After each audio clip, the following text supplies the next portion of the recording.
So I've been getting into photography over the past few years.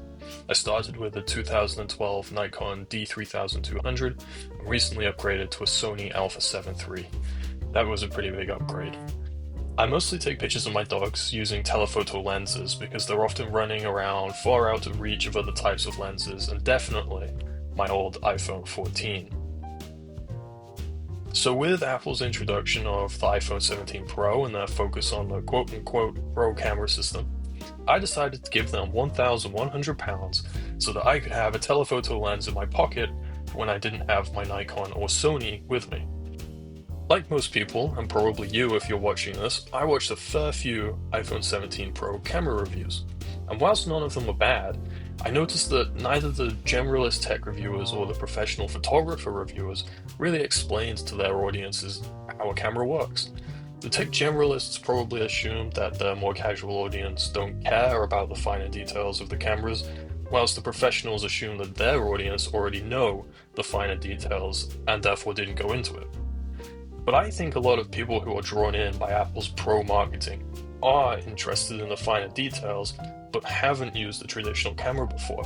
There are people who are interested in photography on a level above. I take it out of my pocket and take a picture, but haven't committed to buying a DSLR or mirrorless camera. And if that's you, I hope you find this video useful.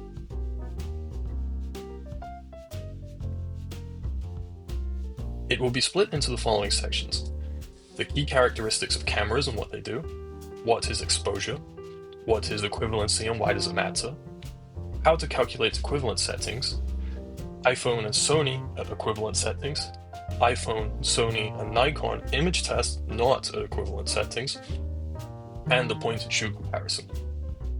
Whilst the telephoto lens is what I'm most interested in, and the majority of the tests in this video will focus on it, the principles of what you will learn will apply to any camera or lens.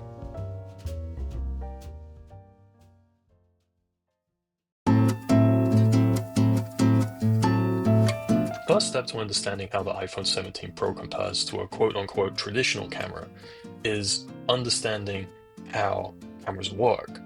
So let's review the important parts of a camera and what they do. Aperture. Much like the pupil in our eyes, every lens has an aperture that determines how much light is able to enter it. Most DSLR and mirrorless camera lenses have variable apertures, meaning they can be widened or narrowed. But there are some lenses that have fixed apertures. Most smartphone lenses fall into this category, including the iPhone 17 Pro. Usually aperture is referred to as the f-stop or f number instead of aperture.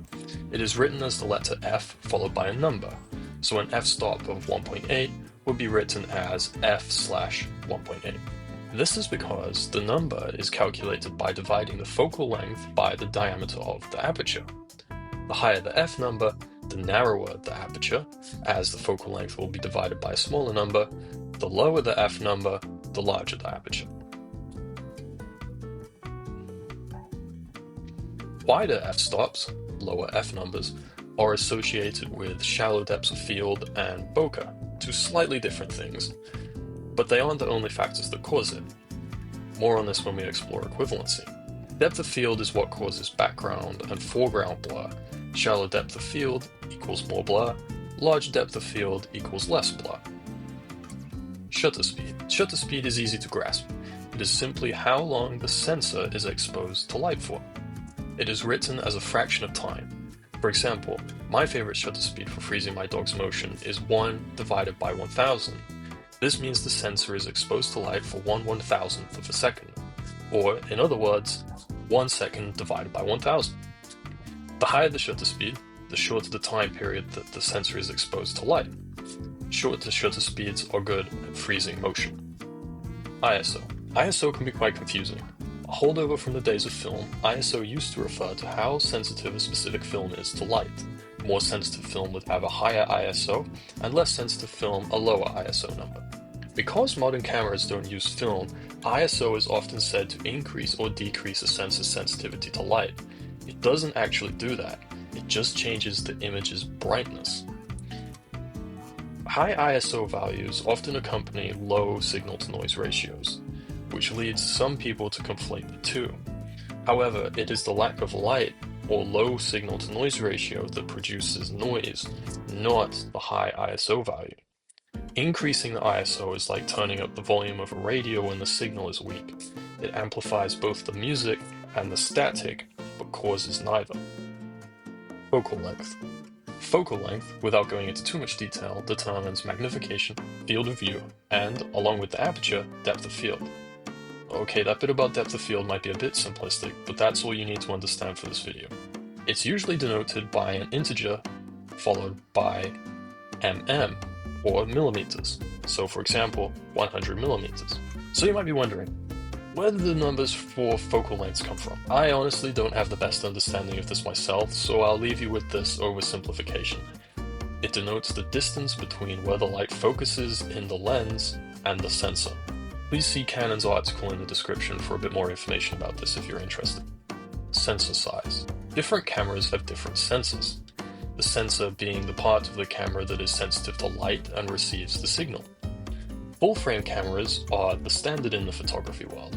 There can be larger camera sensors, but in the DSLR, mirrorless, and phone camera world, it is the standard sensor size against which everything is measured. The difference in size between a full-frame sensor and a smaller sensor is known as the crop factor. Crop factor is determined by dividing the size of a full-frame sensor by the size of a smaller sensor. For example, my Nikon D3200 has a crop factor of 1.5. In other words, if you were to multiply the dimensions of the Nikon sensor by 1.5, you would get the size of the Sony sensor, or a full-frame sensor. So, they're the key characteristics of a camera that you should know about. Let's review them again quickly before moving on to discuss exposure. Aperture. Written as f/whatever number it is, it controls the amount of light that enters a lens and also plays a role in depth of field. Shutter speed. This determines how long a sensor is exposed to light for. ISO. ISO ensures the brightness of the image is correct. Focal length. This controls magnification or zoom, field of view, and depth of field. Sensor size. All sensors are compared to what is known as the full-frame sensor.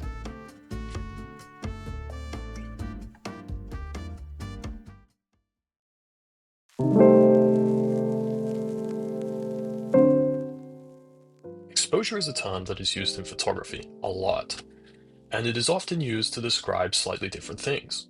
For example, when I said that shutter speed is how long a sensor is exposed to light for, exposure in that context is not the same as what we are about to discuss. Exposure is determined by three things: scene luminance, or how much light is available wherever you're shooting, the aperture, and the shutter speed.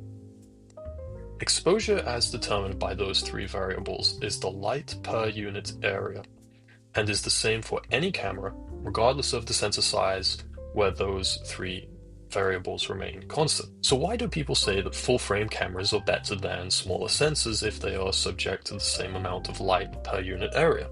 Well, it's because to understand how much light a sensor collects at a given exposure, or light per unit area, the sensor size is multiplied by the exposure value. This means that larger sensors collect more light than smaller sensors despite the exposure being the same. This results in a better signal-to-noise ratio and cleaner images. Imagine these hypothetical settings.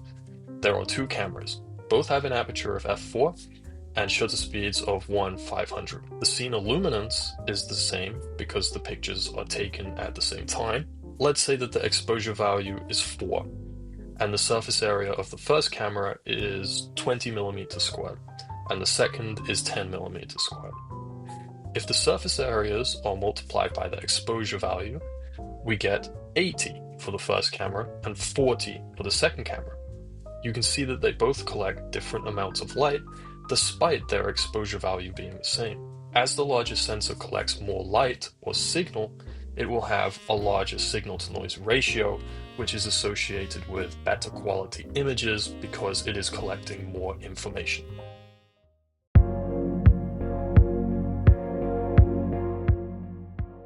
Equivalency is a way of accounting for differences that sensor sizes cause to produce images that have the same equivalent focal length, depth of field, and signal-to-noise ratio. This allows us to compare cameras to see if there are any discernible differences when all other things are equal. So how do we calculate equivalent settings? Aperture. As mentioned, aperture controls depth of field alongside focal length. Whilst an aperture of f4 is always f4 regardless of sensor size, the depth of field it produces on a smaller sensor will be deeper than that produced by a full-frame camera. Thus, we need to convert the aperture of a smaller sensor to the aperture, or f-stop, that will produce the equivalent depth of field with a full-frame sensor. This is done by multiplying the f number by the smaller sensor's crop factor. Shutter speed. Shutter speed does not need to be converted, as it is the same across all cameras regardless of sensor size. 1/1000 always allows light to hit a sensor for the same amount of time. ISO.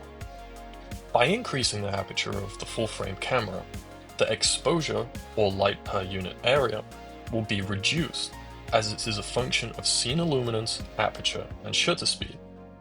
However, because the full-frame sensor gathers more light, this reduction in exposure actually produces a similar signal-to-noise ratio across both sensors. This means that we need to use a higher ISO to amplify the signal, but the noise profile should be similar. Why don't both sensors use the same ISO? It's because the smaller sensor actually has a larger exposure value, as its aperture will be wider and thus allow more light into the lens. However, the number by which the light per unit area is multiplied by is smaller because the sensor is smaller. There are two things going on here. Whilst the smaller sensor has a higher exposure and thus can use a lower ISO, the signal-to-noise ratio is similar because the sensor is smaller. It collects less light. So the larger sensor needs to use a higher ISO because its exposure value is lower, but has a similar signal-to-noise ratio because its larger sensor gathers more light. Equivalent ISO is calculated by multiplying ISO by the crop factor squared. Focal length. Focal lengths are also affected by sensor sizes. Smaller sensors produce images that appear more zoomed in than a full-frame sensor at the same focal length. This is because the smaller sensor sees a smaller portion of the light that is projected onto the sensor by the lens. For example, take a lens that has a 70mm focal length, like the two that I have for my Sony and Nikon cameras. The Sony will have a 70mm focal length with the field of view and depth of field associated with that focal length. The Nikon, however, will have a 70mm focal length, but a 105mm equivalent focal length, and the field of view that an actual 105mm lens would have. But it will have the same depth of field as a 70mm lens because the lens itself is physically a 70mm lens and not a 105mm lens. See the references for more detail. This is because the Nikon has a crop factor of 1.5, so essentially the image that is projected onto the camera's sensor by the lens is cropped into 1.5 times because the Nikon sensor is 1.5 times smaller than a full-frame sensor. So to work out the equivalent focal length, the crop factor is multiplied by the focal length. This is because all focal lengths are written as if they were paired with a full-frame camera. For example, the telephoto lens that I own for my crop sensor Nikon is labeled 70 to 300mm, but that does not account for the crop factor. Its actual equivalent focal lengths are 105 to 450mm. So, if the scene illuminance and shutter speed are the same, and the aperture, focal length, and ISO are changed into their equivalent values, a picture with the same signal-to-noise ratio, focal length, and brightness, which is controlled by ISO, remember, and depth of field should be produced.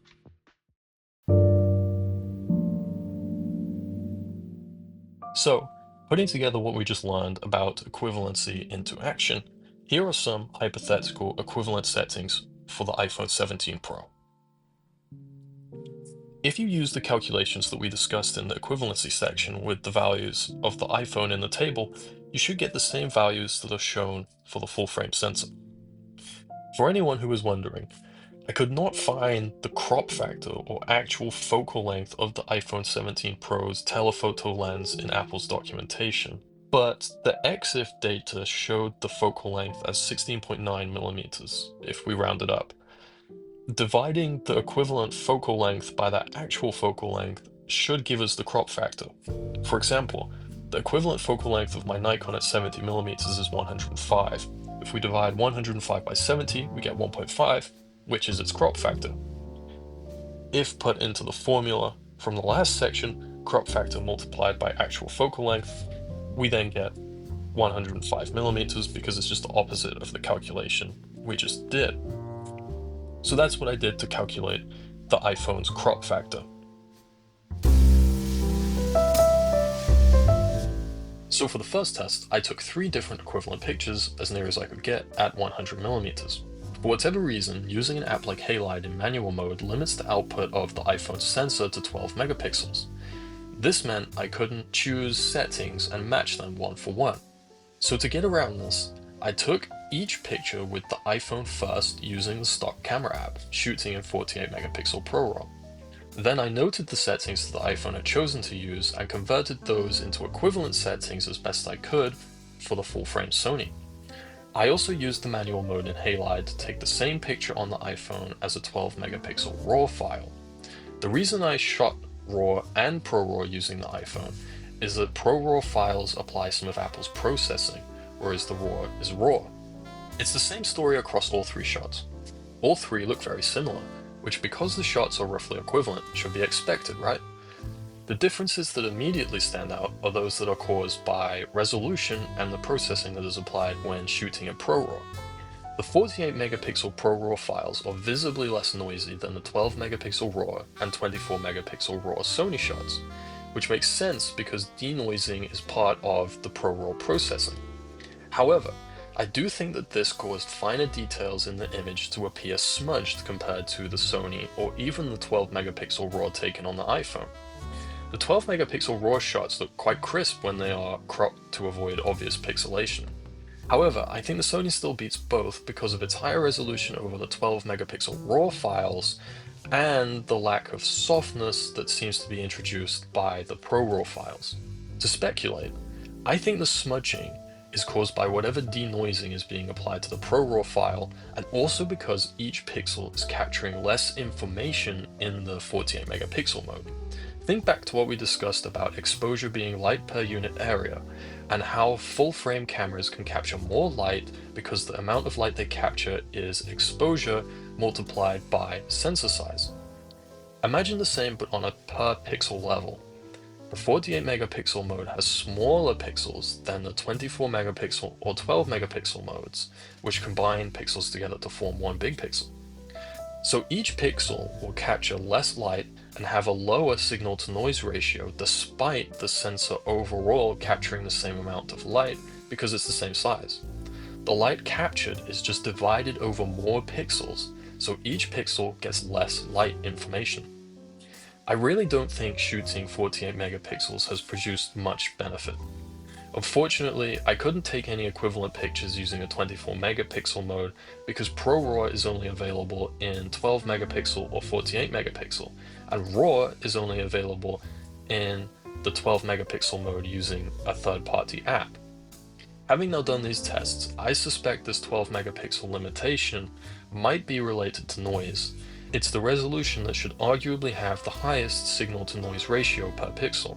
Overall, I think that 24 megapixels would strike the best balance between image quality and noise on the iPhone, and I suspect Apple does too, because the HEIC capture is available in either 24 megapixels or 48 megapixels and defaults to the 24.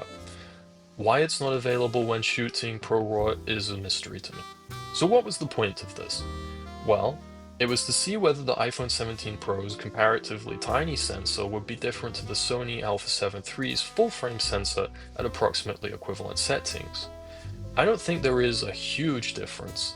The 24 megapixel Sony sensor clearly beats the 12 megapixel iPhone images, but only really because the higher resolution provides more detail. I do prefer the Sony to the 48 megapixel Pro RAW shots, but I'm hesitant to say that I would prefer it over a 24 megapixel Pro RAW file if Apple ever gives us that option. I think they would be very, very similar. And that brings us to one of the biggest limitations of this test, which I'm sure some of you will point out in the comments, and that's because whilst the settings are roughly equivalent, as best as I could get them, the megapixel counts are actually not equivalent. And we can see that is accounting for a lot of the difference between the images. The Sony was shot using an aperture of f/16, which is pretty narrow. So what happens when we open the aperture and throw equivalency out of the window?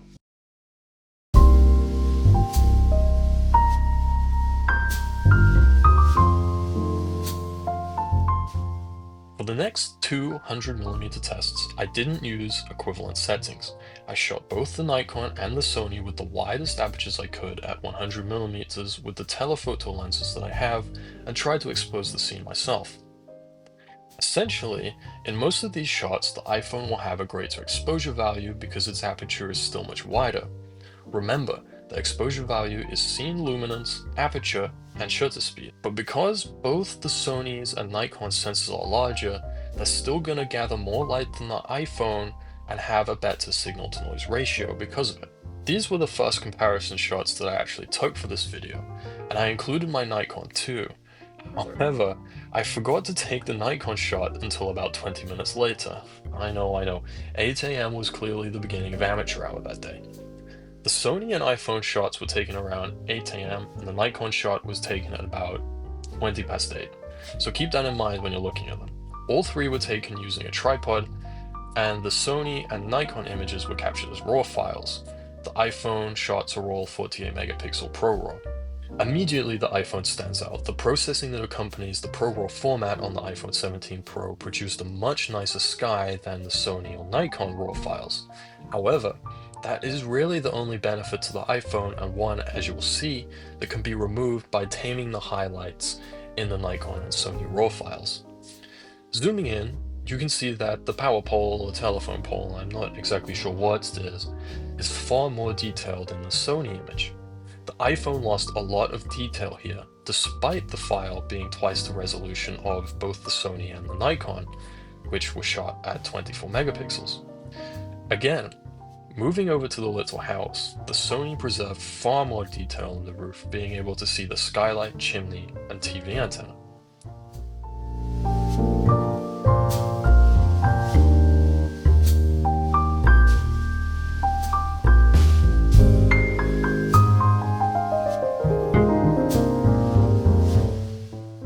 And the same is true for the Nikon.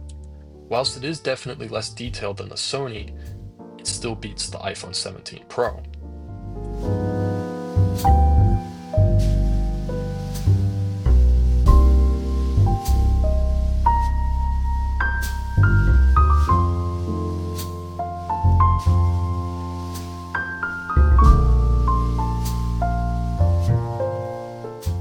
And, with a little bit of editing, both the Nikon and Sony RAW files can produce skies just as pleasing as the iPhones.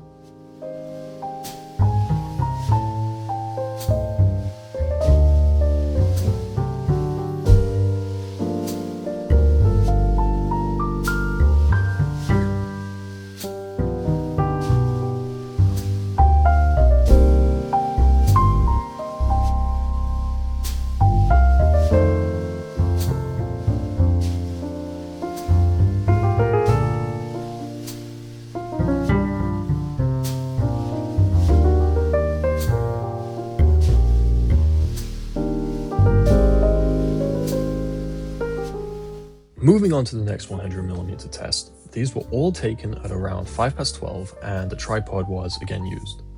The same lack of detail in the iPhone shot compared to the Sony and Nikon's can be seen. Zooming in on the top of the tree on the right hand side of the image, the Sony clearly captured far more detail than the iPhone 17 Pro, despite the Sony being 24 megapixels and the iPhone being 48 megapixels.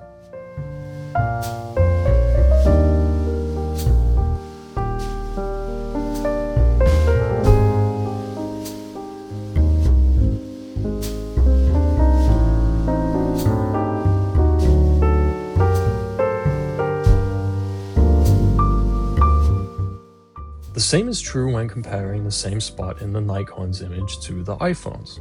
Whilst the Nikon once again captured less detail than the Sony, it is still better than the iPhone.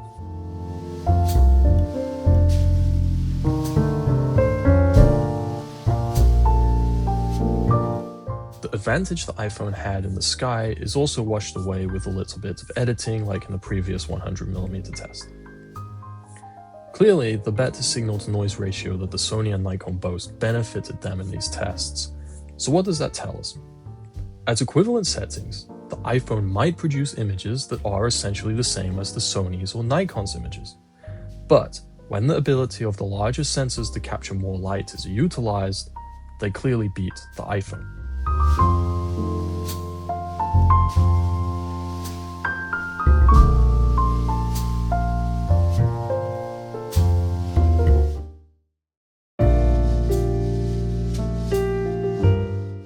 So I wanted to do the point and shoot test because you're not always going to want to use manual mode. Sometimes you're literally just going to want to point the camera at something and take a picture. And since I have the iPhone 14 still, and I also have access to an iPhone 15, I decided it would be interesting to compare the 14, 15, 17 Pro and Sony a7 III when they're all in their respective automatic modes.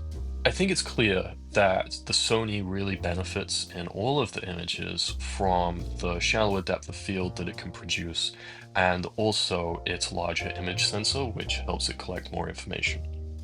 That's all I'll say about it, though. I had originally written a long script for each image, but I think they really speak for themselves. I'm going to let them do that. It's also worth noting that none of these images have been edited because I didn't capture them as raw files.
There we have it. We've looked at the important parts of a camera, equivalent settings, semi-equivalent pictures, non-equivalent pictures, and the point and shoot test. And after all that, can we answer the original question? Should you buy an iPhone 17 Pro over a DSLR or mirrorless camera if you want to get into photography? Probably not. As we have seen, the 2012 24-megapixel Nikon D3200 can produce images that preserve more detail than the iPhone 17 Pro's 48-megapixel Pro RAW mode, and that's before considering the ability to switch lenses and shallower depths of field.